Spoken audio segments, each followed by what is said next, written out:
এই যে বন্ধুরা, বাঁধাকপি ভাজা।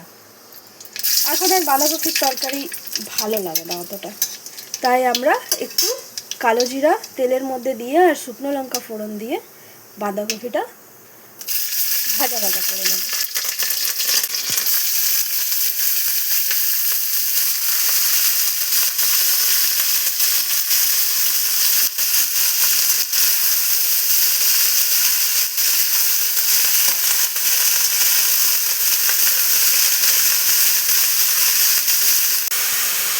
আমাদেরকে এটা খুলে খুলেই ভেজে নিতে হবে, ঢাকা দিলে জল ছেড়ে যাবে, ঠিক তরকারির স্বাদটা তখন চলে আসবে।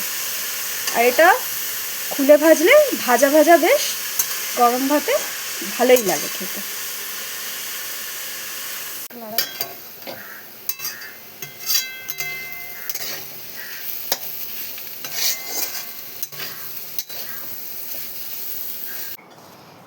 এই দেখুন বন্ধুরা, বাঁধাকপি ভাজা রেডি। একটু সময় নিয়ে ভাজতে হয়, আস্তে আস্তে।